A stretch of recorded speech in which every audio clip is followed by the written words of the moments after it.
বন্ধুরা, আবারও একটা নতুন রেসিপি নিয়ে চলে এলাম। তো এই দেখো, তেল দিয়েছি আমি কড়াইয়ে। তো একটু লঙ্কা দিলাম, আর এটা তো রসুন দিয়ে দিলাম। বুঝতে পারছো, রসুন দিয়ে দিলাম। আর এদিকে শাক দেবো, বুঝতে পারছো। তো রসুনটা তো গরম হয়ে গেছে, শাকটা দিয়ে দিলাম।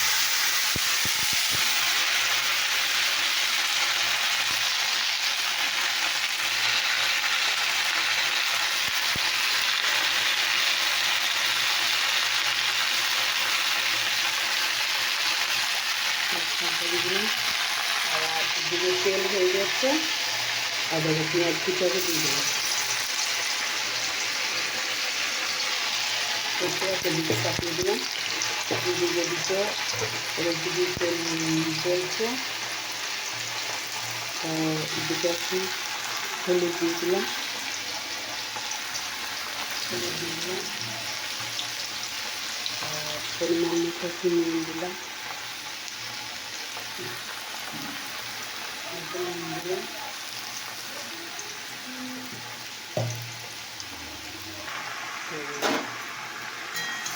শাকটা করে হবে। আমি মিষ্টি একটু দিয়ে দিলাম, চিনি পাতা দিয়ে আমি একটু চিনি দিয়ে দিলাম।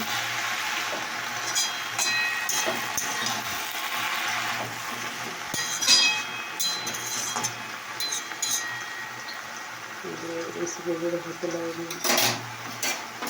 হতে রয়েছে। দিকে তোমার পেঁয়াজটাও ভাজা হয়ে গিয়েছে। তাই দেখো জিরে গুঁড়ো, এরকম জিরে গুঁড়ো,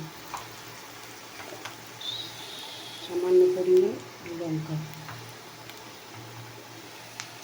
হলুদ, এরকম নিন। তবে দেওয়া হচ্ছে, তো এবার একটা জল দিয়ে দিলাম।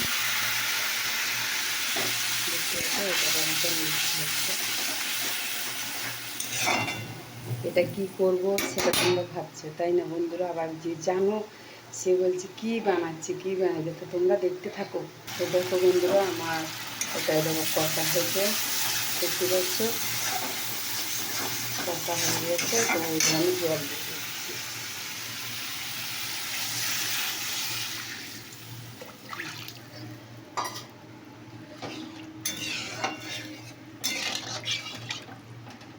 একটা রেসিপি বানিয়ে দেখবে।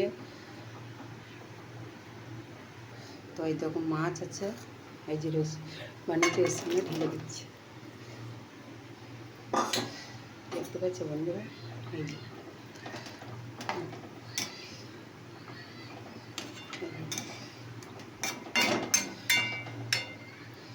দেখতে পাচ্ছ।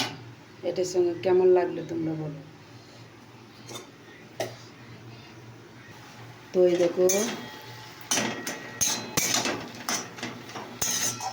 শাক হয়ে এসছে। শাকের রেসিপিটা বানালাম, শাকের রেসিপিটা হয়ে এসছে। এদিকে দেখো কি সুন্দর কালারটা এসে গেছে, দেখেছো বন্ধুরা?